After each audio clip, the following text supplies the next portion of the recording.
गांव का वो खूबसूरत नज़ारा, खुले खुले खेत, झूमती फसलें, लहराते तालाब, चमकती चांदनी, चहकते पक्षी और प्रकृति के अनेक सुंदर दृश्य देख के मन जो लगता है ऐसे जैसे मानो इन्हीं में खो जाऊं।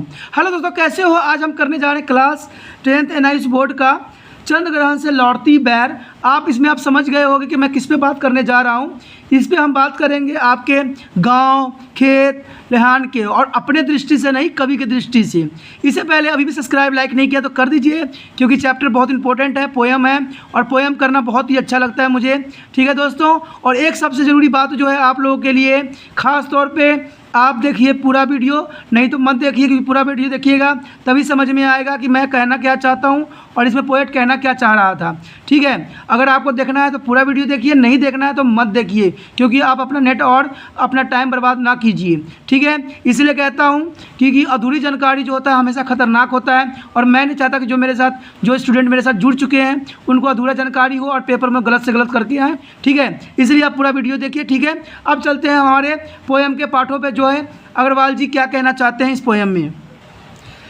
चंद्र ग्रहण से लौटती बैर, देख आया चंद्र ग्रहण, देखता हूँ दृश्य अब मैं, मोड़ पर इस खेत की बैठा अकेला, एक बीते के बराबर यह हरा ठिंगा चना, बांधे मुरेठा शीश पर, छोटी गुलाब फूल का सज कर खड़ा है, पास ही मिलकर उगी है, बीच में आलसी हटीली, देह की पतली कमर की लचीली, नीले फूल फूल के सिर पर चढ़कर कह रही है, जो छुए यह तू हृदय की दान उसको, और सरसों की न पूछो हो गई है अब सियानी, हाथ पीले कर लिया है ब्याह मंडप में पधारी, फागस गाता मास फागुन आ गया है आज, जैसे देखता हूँ मैं स्वयंवर हो रहा है, प्रकृति का अनुराग अंचल हिल रहा है इस विजन में, दूर व्यापारिक नागरिक से प्रेम की प्रिय भूमि उपजाऊ अधिक है।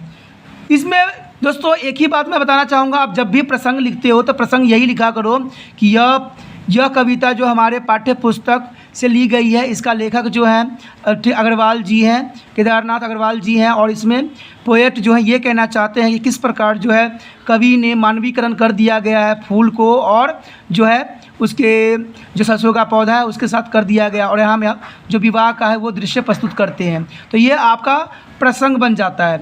अगर आपको इसको व्याख्या करना है तो चलिए हम व्याख्या के ऊपर जाते हैं कि इसमें पोएम में क्या कहना चाहे हैं केदार जी ने।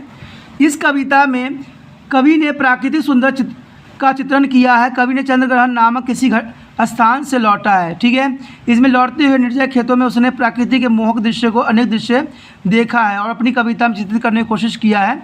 कविता के आरंभ में पहली ही पंक्ति में कवि ने मानो सूचना दे रहा है कि मैं चंद्रग्रहण देख आया हूँ, लौटते हुए खेत की मोड़ पर अकेला बैठा हुआ वह खेत और उसके आसपास के दृश्य को देख रहा हूँ। सबसे पहले उसका ध्यान खेत में उगे हुए चने की ओर जाता है। चने के पौधे का आकार बहुत छोटा होता है। चने में गुलाबी रंग के फूल आ गया है। कवि को लगता है यह छोटे से कद का बित्ते भर का चना अपने सिर पर गुलाबी जो है पग यानी पगड़ी बांधे सजग सवेरे दूल्हे सा खड़ा है, यानी दूल्हे के से कंपेयर किया गया है आपके चने के फूल को। चना और आलसी दोनों ही खेत में आसपास खड़े हैं। ठीक है, आलसी का पौधा दुबला पतला और लचीला होता है, इसलिए हवा से हिलता जुलता रहता है। कविता में आलसी के 3 विशेष दिए हैं। वह हटीली है, वह देह की पतली है और उसकी कमर बहुत लचीली है। वह पतली होने के कारण हिलती तो रहती है लेकिन तन का सीधा भी हो जाती है। तन की सीधी खड़ी रहती है इसलिए हटीली भी है। उसके सिर पर कुछ बड़े गोल आकार की डोंडियाँ होती है जो फूलती है और उन्हीं बीज बनता है। आलसी का फूल नील रंग का होता है। आलसी को देखकर कवि को लगता है कि यह दुबली पतली लड़की है जो मचलती दिख रही है, मानो कह रही है जो झूमे मुझे छू ले, मैं उसे अपना हृदय का दान दे दूं, यानी उससे प्यार करने लगूं। उसी की ही जाएगी। हटीली होने का बावजूद वह प्यार के लिए ललायित है। और सरसों को न पूछो, किसी के निरालेपन के बाद बात करनी होती है तो हम ऐसे ही शुरू करते हैं। अरे शोभा की न पूछो, उसकी तो बात ही कुछ और है। यह सरलब की बात न पूछो, यह जैसा की है कही गई है। इसी अंदाज से कभी कहता है कि सरसों की न पूछो। सरसों अब सियानी हो गई है। सियानी होना 3 अर्थ होती है। एक तो समझदार होना, दूसरा होता है कि यौवन पा लेना और तीसरा होता है चतुर होना। यहाँ सरसों की विषय में उसी सियानी कह कर कवि ने युवती होने की और संकेत किया है और बताया है कि वह विवाह योग्य हो गई है, इसलिए उसे अपने हाथ पीले कर लिए हैं। हाथ पीले करना मुहावरा है जिसका अर्थ होता है शादी कर लेना। आपने भी देखा होगा हाथ पीले का अर्थ ही होता है शादी कर लेना। कवि ने सरसों का प्रसंग में ही हाथ पीले करना का प्रयोग किया है, क्योंकि सरसों जब फूलती है तो पूरा खेत ही पीला हो जाता है। तो पीली सरसों ब्याह के मंडप में पधार चुकी है, वहाँ गुलाबी साफा बांधे चना पहले से ही बैठा हुआ है। विवाह की हलचल में फागुन का महीना कैसे चुप रहा, फाग गाता हुआ आ पहुँचा। फाग का गाना, चने का सजन, सरसों का हाथ पीले करना, इन सब में एक दूसरे की जाने की ललक है। इस दृश्य में जो है कवि की लगता है जैसे स्वयंवर हो रहा हो। जिस प्रकार माँ विवाह मंडप में कन्या के ऊपर स्नेह भरे आंचल की छा करती है, उसी प्रकार यहाँ प्राकृतिक माँ की भूमिका निभा रही है। प्राकृतिक का अनुराग भरा आंचल हिल रहा है। यह दृश्य कवि के मन को छू लेता है। उसे लगता है इस ग्रामीण अंचल में किसी नगर की अपेक्षा अधिक प्यार भरा वातावरण है। नगर तो व्यावसायिक हो गई है, व्यवसायिक नगरों में प्यार कम उपजाऊ है, ग्रामीण आंचल की भूमि प्रेम प्यार के लिए अधिक उपजाऊ है। जैसे कि इस निर्जन आंचल में प्रकृति के चप्पे चप्पे प्यार दिखाई पड़ रहा है। देखिए दोस्तों, अगर आप इस प्रसंग को लिखना चाहोगे तो सिंपल सा आपने ये लिखना है कि कवि ने यहाँ पर प्राकृतिक दृश्य का वर्णन किया है और जो है इन्होंने बताने की कोशिश किया है कि जो चना है वो शादी के लिए अब शादी के लिए तैयार हो गया है और उसने क्या किया है, एक पगड़ी बांध लिया, यानी जो चना है वो पुरुष के रूप में है और सरसों को जो यहाँ पर बताया गया है वो कन्या के रूप में है या दुल्हन के रूप में है जो सज धज गई है। ठीक है, और उसकी शादी हो रही है। शादी होने का जो समय है वो फागुन महीने है। ठीक है, राइटर ने यहाँ बताया है कि जो हम ग्रामीण क्षेत्र में रहते हैं वहाँ पर जो दृश्य होता है बहुत ललायकित होती है, चारों तरफ प्राकृतिक वातावरण सुंदर होता है। लेकिन आज जो हम हैं व्यवसायिक नगर में रहते हैं वहाँ पर चारों तरफ भागा भाग है, तो उसमें जो है किसी को ग्रामीण क्षेत्र देखने का कोई भी समय अवधि नहीं मिल पाता है और लोग भागम भाग के चक्कर में अपना जीवन व्यर्थ गंवा देते हैं। लेकिन प्राकृतिक में आप देखिएगा तो चने के फूल में भी एक आपको अलग सी दृश्य दिखेगी, जो सरसों का पौधा होता है उसमें भी अलग दृश्य दिखेगा। कवि ने यहाँ पर सभी का मानवीकरण कर दिया है और सबको एक दुल्हा और दुल्हन के रूप में वर्णित किया है और लेखक यही कहना चाहता है कि इनकी दृश्य और इनकी जो मतलब आलसीपन होती है और इनकी जो प्रेमी है और जो इनका बड़प्पन है वो बहुत ही ममता के साथ वर्णन किया गया है। हेलो दोस्तों, देखते हैं फिर हमारा दूसरा में क्या है। दूसरे पोएम में कवि ने कहा है, और पैरों के तले एक पोखर उठ रही है, इसमें लहरियाँ, नील तल में तो उगी है घास भूरी, ले रही वह लहरियाँ। एक चांदी का बड़ा सा गोल खंभा आँख को है चमकाता है, कई पत्थर किनारे पी रहे हैं चुपचाप पानी, प्यास जाने कब बुझेगी।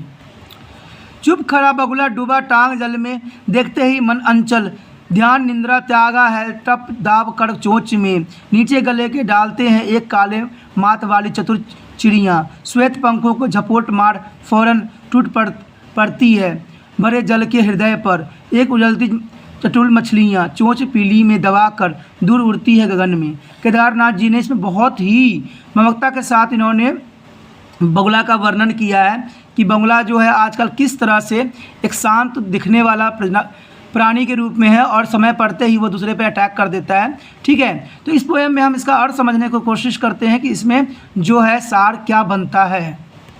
इसमें कवि कहना चाहते हैं कि कवि एक तालाब दिखाई देता है जिसमें छोटी छोटी लहरें उठ रही होती है। पोखर की तल नीला है पर उसमें भूरे रंग की कुछ घास भी उगी हुई है। तालाब की लहरों में वह भी डोल रही है, साझा होने की आई है और तालाब की सतह पर चांद की प्रतिबिंब चमक रहा है। उसकी चमक आंखों को चंदिया देती है। चांद के बारे में कवि का कल्पना एक है कि एक चांदनी का बड़ा सा गोला स्तंभ है, यानी गोला स्तंभ के रूप में इन्होंने वर्णन करने की कोशिश किया है। चांद के लिए चांदी का बड़ा सा गोला स्तंभ कहना ठीक है, परंतु क्या आप बता सकते हैं कि चांदी जो है कवि को खंभा क्यों प्रतीत हुआ है? जी हाँ, इसका एक ही अर्थ हो सकता है कि किसी भी तालाब या पोखर के हिलते जल में चांद का प्रतिबिंब उसकी गहराई को भी बोध कराता है। आपने देखा होगा जब पानी पे चंद्रमा की प्रकाश पड़ती है और चंद्रमा की परछाई पड़ती है तो आप ये कह सकते हो कि तालाब की यथार्थ कितनी हो सकती है, जबकि शांत जल में वो एक गोला सा ही लगता है। लहरों वाले तालाब में किनारे को फिसलने से उसमें लंबाई प्रतीत होती है, इसलिए कवि का लगता है चांदी का बड़ा सा गोला स्तंभ। ऐसे ही कहते हैं कवि का सूक्ष्म दृश्य कल्पना, यानी आप कह सकते हो कि कोई भी कवि होता है ना तो वो बहुत ही सूक्ष्म से सूक्ष्म दृश्य को वर्णन करता है और छोटी से छोटी बातें जो हम नहीं समझ पाते हैं वो उसको समझ में आता है। तो यहाँ पर उन्होंने कल्पना को सूक्ष्म दृष्टि से देखा है। कविता के अगली पंक्ति में कवि ने कहना चाहते हैं कि क्या आप कभी तालाब के किनारे घूमने गए हो? आपने देखा ही होगा कि तालाब किनारे अनेक पत्थर भी होते हैं। कवि का ध्यान भी उन पत्थरों की ओर जाता है। कवि कल्पना करता है कि पत्थर तालाब किनारे पड़े चुपचाप उसकी पानी पी रहे होते हैं। लेकिन कब से? आप समझ सकते हो कि वर्षों से शायद ये तालाब बना होगा उस समय से। कभी यहाँ पर तालाब और उसमें स्थित पत्थरों की प्राचीन सहज को व्यक्त करता है। तालाब को पानी में रहने वाली अन्य वस्तुएं गतिशील होती है, लेकिन पत्थर बिना हिले डुले अपने चुपचाप पड़े रहते हैं। इन्हें देखकर कवि को कल्पना करता है कि पत्थर पता नहीं कितने समय से चुपचाप तालाब का पानी पी रहा है। पानी में डूबे पत्थरों में कवि का झुककर पानी पीते प्राणियों को याद आ रही होगी, इसलिए यहाँ वो अपने पत्थरों का सुंदर मानवीकरण कर रहा होगा। ये पत्थर निरंतर पानी पीने का मुद्रा में रहते हैं, इसलिए कवि विषम श्रम प्रकट करता है कि पता नहीं इनकी प्यास कब बुझेगी, यानी ये पत्थर है कब तक इसी रूप में रहेगी। कवि के आगे पंक्ति में तालाब कुछ दृश्य की और कल्पना किया है, जैसे एक बगुला जो पानी में टांग डुबाए ध्यान मगन सोया हुआ सब लगता है। आपने देखा होगा बगुला भी एक टांग पे खड़ा रहता है। वो सोचते हैं कि परंतु देखने वाले को ऐसा लगता है जैसे वो सो रहा है, पर जो ही उसे कोई चंचल मछली दिखाई पड़ती है वो उसको तत्काल लपक कर गटक जल लेता है। एक काले माथे वाली चालाक चिड़िया भी अपने सफ़ेद पंख फैलाकर तालाब की सतह पर झपट कर पानी के भीतर एक उजले सफ़ेद मछली को अपनी पीली चोंच में दबाकर आकाश में उड़ जाती है। कवि को पहले भाग के दृश्य को अंतिम भाग के दृश्य की तुलना कीजिए, आप समझ जाइएगा कि कवि ने यहाँ पर बहुत बड़ी व्यंग कहा है और व्यंग मारा है, क्योंकि आज जो है ये बगुला जो है आज किस चीज़ की प्रतीक है ये समझाने की कोशिश किया है। ठीक है कि कोई व्यक्ति जो होता है बहुत शांत रहता है और उसके समय पड़ते ही आप पे झपट लेता है, अर्थात प्रकृति की वास्तविकता और कठोरता का रूप आपने पढ़ा ही है। कविता में स्पष्ट है इस बात की, किंतु क्या आप इस तथ्य से परिचित है कि अच्छी कविता वह मानी जाती है जिससे कोई आयाम हो, यानी कोई अर्थ निकलता हो, कोई समझ होती हो, जो कई अर्थों में खिलती हो। कविता में यही बात बताने की कोशिश किया गया। बगुला जो है समाज के ढोंग लोग का प्रतीक है। ये बात आप हमेशा याद रखिएगा और एग्ज़ाम के तौर पे बहुत इंपॉर्टेंट होती है कि बगुला जो है समाज के ढोंगी लोगों का प्रतीक है, जो दिखावा कुछ और करते हैं और उनका आचरण कुछ और ही होता है।